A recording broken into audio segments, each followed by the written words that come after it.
Fíjense, yo he llegado a la conclusión de que el Dios de algunos predicadores y de algunas iglesias es un Dios mitológico. ¿Por qué? Porque en la teología mitológica, los dioses mitológicos son omnipotentes absolutos, son poderosos absolutos. Un Dios mitológico puede hacer lo que le dé la gana. Puede darle limosna a un pobre o puede robarle el dinero al pobre. Puede mentir o puede decir la verdad. Puede engendrar a una hija y violarla. En la mitología los dioses son poderosos absolutos. Puede hacer lo que les dé la gana. Pero el Dios de la Biblia no tiene una omnipotencia absoluta, sino relativa.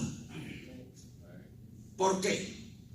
Porque Él en su omnipotencia absoluta decidió relativizarla para definirse como un Dios moral. Por eso hay cosas que Dios no puede hacer. Y la Biblia dice que Dios no puede mentir. Dios no puede mentir. Nosotros tenemos un Dios moral.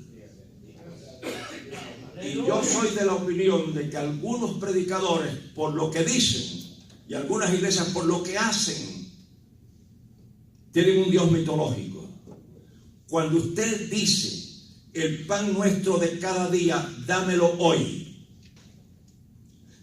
Si el pan que llega a sus manos lo manda el Dios de la Biblia, nunca llegará a su mano a través del robo, del engaño, de la manipulación.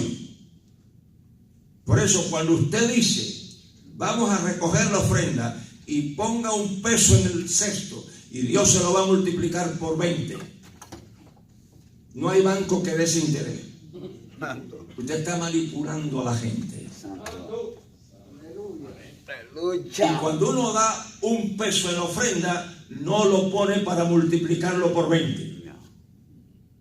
La persona que da el dinero esperando que se le multiplique no sabe lo que es la mayordomía cristiana. La mayordomía cristiana sabe que Dios lo prosperará, pero nunca se da con esa intención. Nunca. Se da por amor a Dios, por amor a su obra, no para multiplicarlo. Y eso no falla. Miren, yo fui pastor de una congregación en Cuba, que el arreglo que teníamos era que se pagaban los gastos de la iglesia y lo que sobraba era lo del pastor, y a veces no sobraba casi nada. Una vez lo que yo tenía en el bolsillo eran 20 centavos para el día. Y dije, si me lo cobro en el almuerzo, por la noche me estoy muriendo de hambre.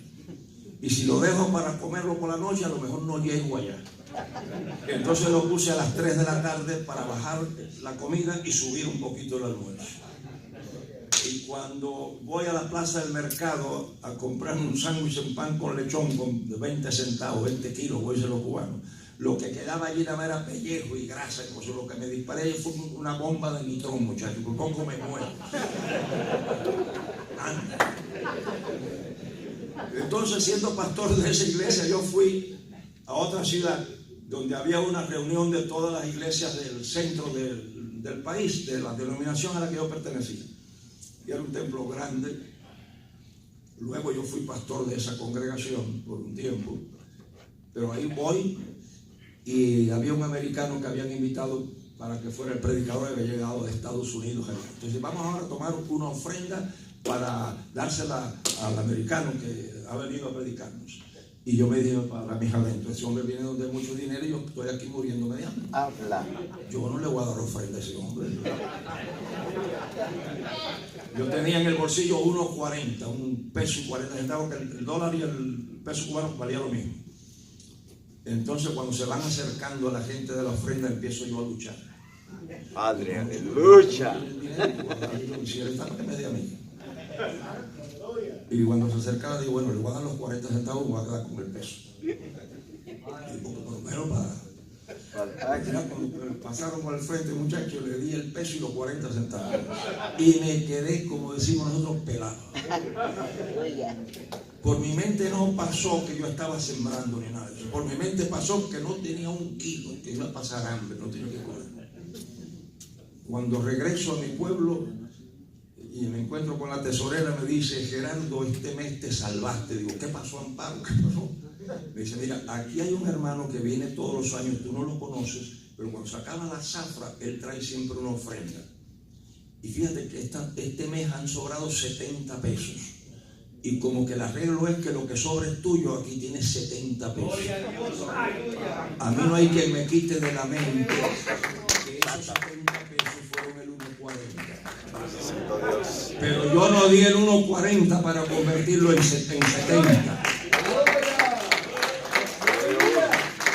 Entonces, el Dios de la Biblia es un Dios moral. Ahora, fíjense ustedes, aquí dice: y yo lloraba y me dijeron, aquí está el león de la tribu de Judá que venció. Quiere decir que en la eternidad de Dios las cosas no ocurren. En la eternidad las cosas no ocurren, las cosas son. En la eternidad de Dios nosotros estamos aquí en este lugar. Santo. Pero en su eternidad ya nosotros salimos de aquí, ya se acabó el culto. En la eternidad de Dios ya estamos durmiendo. En la eternidad de Dios ya salimos para nuestras casas. En la eternidad de Dios ya morimos. En la eternidad de Dios ya estamos allá. ¿Qué es lo que sucede? Que entonces en la eternidad de Dios están mis problemas y la solución de mis problemas. Si Juan, en lugar de llorar mucho, hubiera tocado la puerta de Dios, Dios le habría dicho: aquí está quien va a abrir los libros, en lugar de llorar mucho. A veces nosotros separamos en nuestras luchas y en nuestros problemas, separamos la solución del problema y lo alargamos.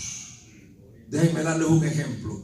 ¿Cuántos años dijo Dios que Israel iba a estar cautivo en Egipto? 400. ¿Cuántos años llevaban en Egipto cuando salieron? 430. ¿De dónde rayos salieron esos 30 si Dios dijo que eran 400? ¿Se equivocó Dios? Bueno, los teólogos profesionales te van a decir que ahí dice 430 porque la Biblia habla de números redondos. Como yo no soy un teólogo profesional, sino un estudiante de la Biblia, un aficionado a la teología, yo puedo decir lo que me da la gana porque no arriesgo mi estatus. Entonces yo creo que los 30 años se los agregaron ellos. Si a las 12 de la noche que hacía los 400 años, ellos hubieran clamado, Dios los habría sacado. Porque Él los sacó cuando clamaron. Los 40 años los alargaron ellos. Y a veces nosotros alargamos nuestras tribulaciones. Señor. Por empezar a tocar puertas por aquí, puertas por allá y puertas por el otro lado, antes de tocar primero la puerta de Dios. ¡Aleluya! Entonces Dios nos mande a la puerta que Él quiere. Para que no nos pase como le pasó al evangelista, que fue a dar una campaña en una iglesia y le dijeron que en esa iglesia, un miembro de esa iglesia era dueño de una fábrica de zapatos. Entonces cuando pasaron al frente la gente se arrodillaron. El hombre más o menos pensó cuál era el dueño de la fábrica de zapatos y se arrodilló al lado de él. Señor, tú sabes que yo te sirvo, pero que yo tengo mujer, tengo 5 hijos y no tenemos zapatos, pero sabemos que tú lo vas a proveer. Entonces el pastor se le acercó y le dijo: hermano, usted no está orando al lado del dueño de la fábrica de zapatos. Mire, el dueño de la fábrica de zapatos está allá, vaya y ore allá. Porque él no le estaba orando a Dios. A mí me da mucha gracia cuando la gente los manda una carta. hermano, tengo un llamado para ir a Colombia a una campaña, no tengo el dinero, pero yo sé que Dios lo va a proveer. Chicos, si tú sabes que Dios lo va a proveer, ¿por qué me manda esta carta? Como los evangelistas que en la televisión dicen, voy a orar por sus finanzas. Y después cuando se va a acabar el programa dicen, y ahora me mandan una ofrenda porque si no tengo que cerrar el programa. Sí, pues entonces por las finanzas que tienes que orar es por las tuyas y no por las mías. ¡Aleluya! Cuando yo tenía 40 años, me dio un problema de pericarditis, que es cuando las membranas que cubren el corazón se inflaman. Me atendieron unos médicos y uno de los especialistas me dijo, si te cuidas es como si nunca te hubiera dado y te vas a quedar bien. Si no te cuidas, tengo que abrir el pecho, sacar el corazón y cogerlo en mi mano y descascararlo como un huevo. Así me dijo él. Yo le dije, este huevo usted no lo va a descascarar, dígame qué hay que hacer. ¡Aleluya! Y dice, bueno, mira, la medicina que te vamos a dar es nada más para evitar una infección, pero no hay medicina que cure esto. El tiempo es el que lo hace. Tienes que irte para la casa y acostarte por un mes. Mis ingresos, yo trabajaba itinerante y mis ingresos eran las ofrendas que yo recibía donde servía. Yo dije, me voy a empeñar hasta la coronilla, porque un mes sin trabajar, tenía todavía 2 hijos en la casa y mi esposa no trabajaba, el único ingreso era el mío. Dije, me voy a empeñar hasta aquí. Pero como él me dijo que si me cuido me voy a quedar nuevo. Cuando salga de esto, trabajo en cualquier cosa porque yo no le tengo miedo al trabajo. Yo trabajo en lo que sea. En cualquier cosa. Después que sea honesto, yo trabajo en lo que sea. Digo, tuve un mes. Llegué a mi casa, me quité la ropa, me puse la pijama, como si fuera un millonario, me acosté. ¡Aleluya! Fui al correo, tenía yo un apartado. Y cuando abro el apartado, hay una carta de Venezuela. Yo tenía 40 y tengo 86, hace 46 años de esto. Toda Venezuela estaba muy bien. Y abro la carta y me dice en la carta un amigo, Gerardo, Mina y yo, Mina era su esposa, cuando cobramos, separamos un dinero que no es diezmo ni ofrenda, sino un dinero aparte que separamos para cuando Dios nos dice en qué quiere que lo usemos. No sé por qué, no sabemos por qué razón se nos ha ocurrido mandártelo a ti en esta ocasión. Y cuando yo miré, era un cheque de $2,000. Yo no me empeñé en un solo centavo. Y yo no mandé cartas. ¡Aleluya! Una vez que yo me hospedé en la casa del rector de la Universidad Adventista en Mayagüez, en Puerto Rico, él me preguntó que cuánto era mi sueldo. Yo le dije, yo no tengo sueldo. Y él me dijo, no, yo no puedo vivir así, yo tengo que saberlo. Pero es que yo pienso que Dios no puede tener leyes laborales inferiores a la ley de nosotros. ¡Aleluya! Y si yo soy empleado de Dios, yo debo de tener un buen seguro laboral. ¿Es claro eso? Si este hombre, en lugar de llorar mucho, hubiera acudido a Dios, Dios le hubiese dicho dónde estaba quien iba a abrir y desatar los sellos. Pero ahora, para concluir, le dijeron, no llores, porque aquí está el león de la tribu de Judá que ha vencido para desatar los sellos. Ustedes saben que el león en la zoología está considerado como el rey de la selva, el animal más. Pero si es león de la tribu de Judá, entonces un leonazo. ¡Aleluya! La tribu de Judá era la brava. ¡Aleluya! La tribu el otro pues era la que se quemaba el incienso, y tú entiendes. Pero la de Judá era El león grande. Cuando le dicen león de la tribu de Judá, fíjense, dice, miré y vi. Aquí vuelve otra vez el uso del idioma. Miré y vi. Mirar es enfocar y ver es percibir. Quiere decir que cuando él dice miré y vi, lo que vio no estaba para donde estaba mirando. ¿Tuvo el que hacer así? Entonces cuando le dicen aquí está el león de la tribu de Judá, tiene que haber estado a sus espaldas, porque si él miró, no estaba mirando por donde estaba el león. Entonces cuando él oye el león de la tribu de Judá, la esperanza que oye, uy, ahora se resolvió el problema. Y cuando él mira, vio, ¿qué fue lo que vio? un cordero como inmolado. Y los corderos son el animal más estúpido, más indefenso que existe. Y si es chiquito, los adultos son desamparados. Pero si es chiquito, peor todavía. Y si está como inmolado, quiere decir que le han dado un tajo en el pescuezo, peor todavía.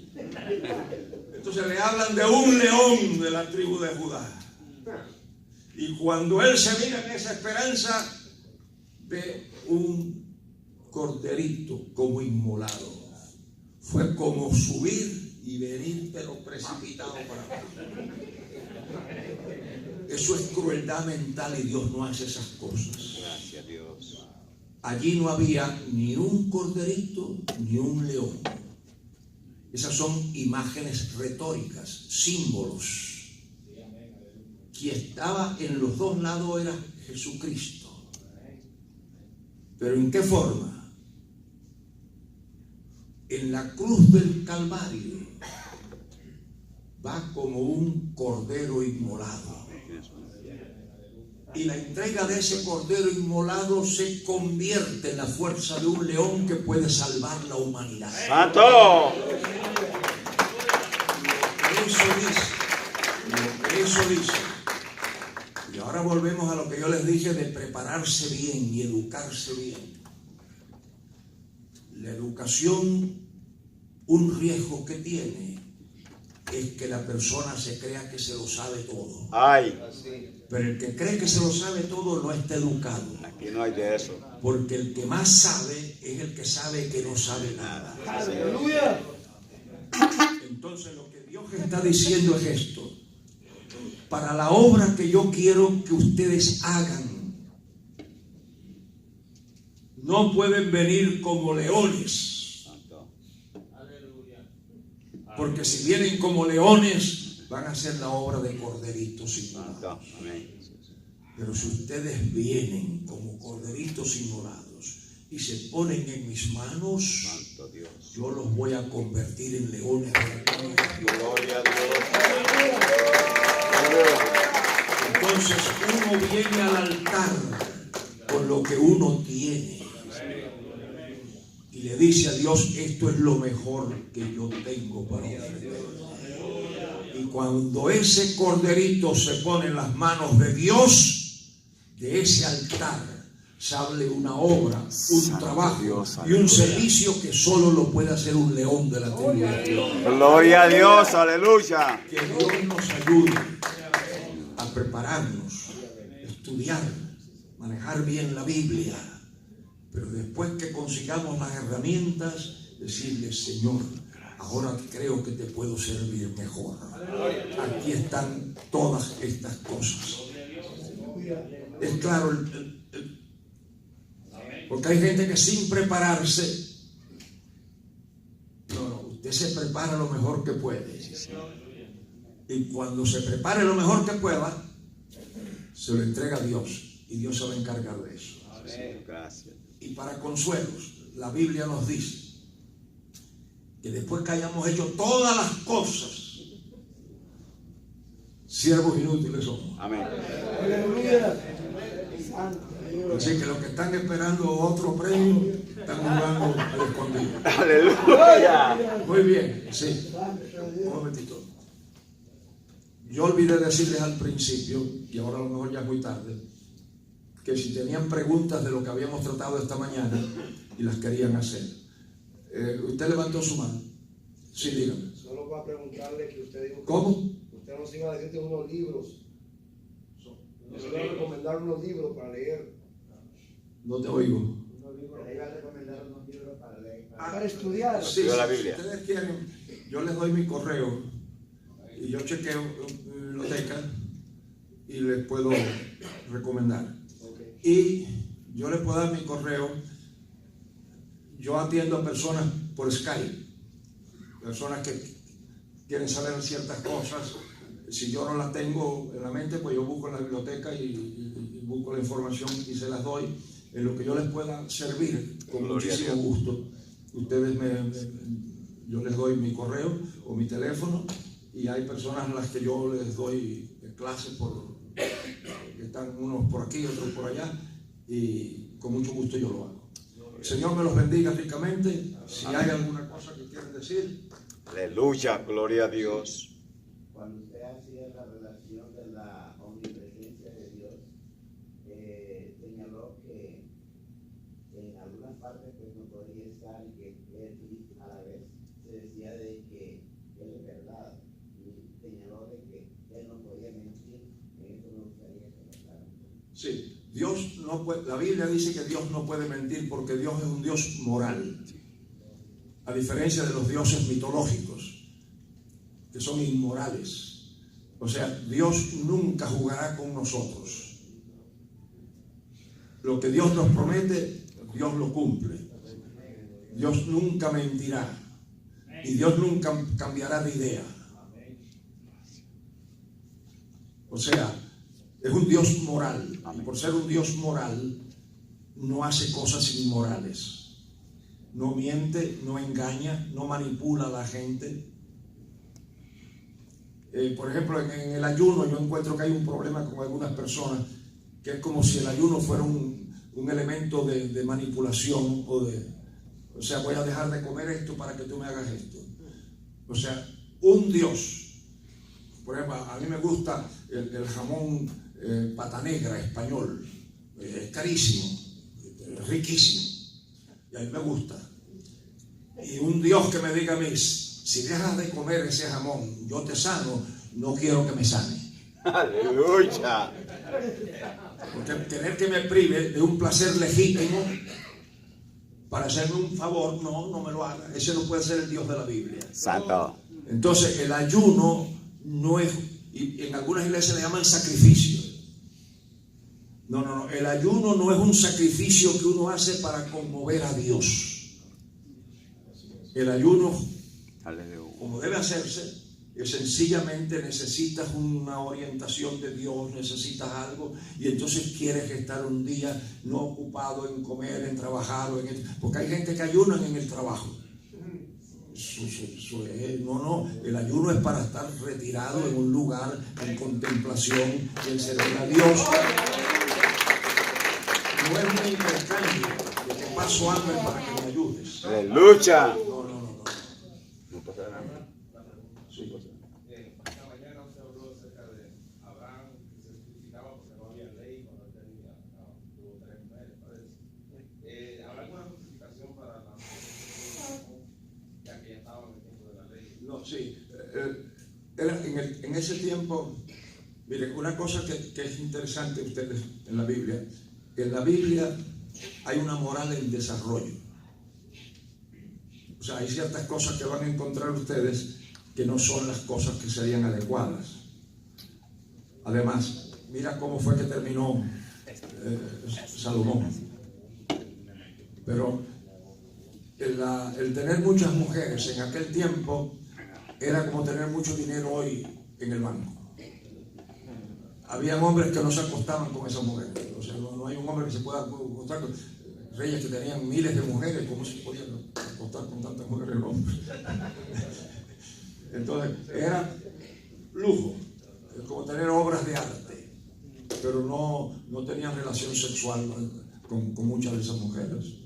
O sea, en el aspecto, porque en la Biblia nunca encontramos, por ejemplo, que Dios le recuerda a la Biblia tener varias mujeres. No se encuentra como que fue un pecado para él. Sí, pero en el Nuevo Testamento ya dice marido de una sola mujer. Entonces, por eso yo digo, el acto sexual, el acto sexual no tiene nada, ¿cómo vamos a decir? El acto sexual en sí no es el que se condena. O sea, por eso que algunos tenían, pero en el Nuevo Testamento, o sea, nada ha cambiado de la relación sexual de aquella gente con nosotros. Lo que ha cambiado nada más es el mandamiento. Y esa es una cosa muy importante que la gente debe estudiar, el pecado. Pero estudiarlo como concepto. Porque la gente estudia el pecado como una lista de cosas. Pero tú vas a un país y tienen una lista de pecados. Pero vas a otro país y lo que es malo aquí no es malo allá. ¿Por qué yo viajo de un lugar a otro y no tengo problemas, porque yo tengo el concepto de pecado, no la lista de pecados. Entonces, para que una cosa sea pecado, se lo voy a poner en una capsulita. O sea, necesitaría más tiempo para explicar, pero en una cápsula. Para que haya pecado, tienen que haber estas 3 condiciones. Número 1, tiene que haber Dios.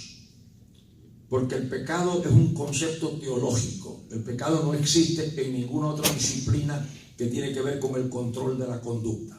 Porque en sociología no existe el concepto pecado, y en psicología tampoco, y en la jurisprudencia tampoco existe el concepto pecado. El concepto pecado es solamente de Dios. Por eso, una de las ventajas que tiene ser ateo es que tú no tienes el sufrimiento emocional, moral de pecar, porque como no crees en Dios y contra Dios es contra lo único que se peca, pues los ateos no sienten eso. Claro que se van a ir para el infierno, pero mientras están en la tierra no sienten lo que sientes tú cuando pecas. ¿Y habrán ateos? Entonces hace falta Dios. ¿Habrán ateos? La segunda cosa que hace falta es que ese Dios se haya pronunciado, porque en ninguna conducta está el pecado intrínseco. El pecado se produce cuando Dios define una conducta. Entonces Dios tiene que haberse pronunciado. Un Dios silente eximiría el pecado. Y donde Dios se ha pronunciado es en las Sagradas Escrituras. O sea, la iglesia no tiene la autoridad para decir que tal cosa es pecado. Y ese es el problema de algunos pastores, que ellos crean sus propias listas de pecado. No, para que sea pecado, Dios lo tiene que haber dicho. Y número 3, tiene que pronunciarse Dios frente a un ente moral, al ser que tiene la capacidad de aceptar o rechazar lo que Dios dice. Y ahí es donde viene la gravedad del pecado, porque el pecado es una acción libre de la voluntad humana. El diablo no puede obligarme a pecar. No que la tentación fue muy grande, eso es un disparate. Porque cuando el pecado abundó, la gracia sobrepujó. Santo. Y a mí me da muchas gracias con esto. Yo le tengo lástima al pobre diablo, porque los cristianos no podemos calumniar. Y ahí está incluido el diablo. Nosotros no podemos calumniar al diablo. Y hay cristianos que les encanta calumniar al diablo. Por ejemplo, una vez se para en una iglesia un hombre a dar un testimonio: hermano, le doy gracias al Señor que me ha perdonado, porque ustedes saben cómo es Satanás, y me tentó y yo caí, pero ya. Y el diablo estaba de visita en esa iglesia con 2 de sus demonios. Y dice: ¿de qué está hablando este hombre, chico? Sí, es verdad que nosotros tentamos a la gente, y es verdad que yo tiento a la gente, pero cuando él estaba haciendo esa poca vergüenza, yo estaba tentando gente en Europa, chicos, y no daba por poder. ¡Aleluya! La gente, el diablo me tentó, la tentación fue muy fuerte. Nunca una tentación. Para Dios poderte condenar, un Dios moral, para poderte condenar, Dios tiene que poder probar que tú fuiste el que hiciste esa poca vergüenza. Santo. No puedes meter a los demonios en la tentación, o como un hombre que me dijo por teléfono: si me lo dice frente a frente, a lo mejor me lo enrosco en el pescuezo, porque se estaba burlando de mi inteligencia. ¿Sabes lo que me dijo? Gerardo, es que me llamaba esa mujer constantemente por teléfono, y me llamaba, pobrecito, ya llegó el momento que ya no pudo soportar más y se entregó. Chico, la primera vez que te llaman, cuélgale el teléfono y ya se acabó la historia, que tanta historia. ¡Aleluya! Y cuando usted no acepta la responsabilidad desde un punto de vista de psicología, usted es un niño. Sí, señor. Si en el jardín del Edén hubieran habido psicólogos, hubieran diagnosticado a Adán como un niño, no como un hombre. Porque él dijo: la mujer que tú me diste. Y el adulto, una de las características de que uno es un adulto es que uno acepta la responsabilidad de su conducta. Gracias, No es la Dios. mujer que me dio, ni es esto, ni el otro. A mí un pastor me explicó su adulterio diciéndome que él entraba a su casa y era una sombra la mujer. Pero llegaba a la casa del amante y lo recibía en la puerta y lo abrazaba y esto y lo otro. Él se equivocó. La Biblia sí permite el divorcio, pero nunca permite el adulterio. Si el hombre o la mujer tiene, y ahí venimos a la hermenéutica. Por ejemplo, viene una mujer con un golpe en la cara. A la oficina del pastor, hermana María, ¿qué le pasó? Ay, que mi esposo cuando él se pone bravo me golpea. Pero él tiene alguna mujer por ahí, él anda por... No, pastor, si usted sabe que él es el presidente de los caballeros, y cuando él le habla a los caballeros en la iglesia, reprende al diablo y al adulterio, a la fornicación. Dice, hermana, entonces la palabra dice fornicación, y él no ha fornicado, así que tiene que seguirlo soportando, y a lo mejor en una de esas palizas le mata y ya usted descansa. O llega un hombre a la oficina del pastor y le dice, pastor, ¿qué puedo hacer con mi esposa? ¿Y qué le pasa, hermano? Pues mire que fíjese, ella me quita la autoridad delante de los niños. Llegan los muchachitos de la escuela y van corriendo a coger el bate y la pelota y los guantes para ir a jugar. Y yo le digo, no, ahora no, hagan la tarea y después juegan. Y sale mi esposa del cuarto, de la cocina, y me dice, no, váyanse a jugar, deja que se vayan a jugar. Los niños están todo el día encerrados en la escuela, que se van a jugar, váyanse a jugar, mijo. Y me quita la autoridad. Ay. Y se van a jugar. ¿Qué hago, pastor? Pero ella anda fornicando. No, pastor. Si ella cuando habla con las damas les habla de lo que es esto y lo otro. Hermano, pues la palabra dice fornicar. Usted tiene que sentir. Pero mire, yo le voy a decir, además de orar, haga algún ayuno. Como dirían en Guatemala, un suayuno. Aleluya. Porque yo tengo testimonios de hombres en su situación que además de orar han ayunado y la mujer ha muerto misteriosamente.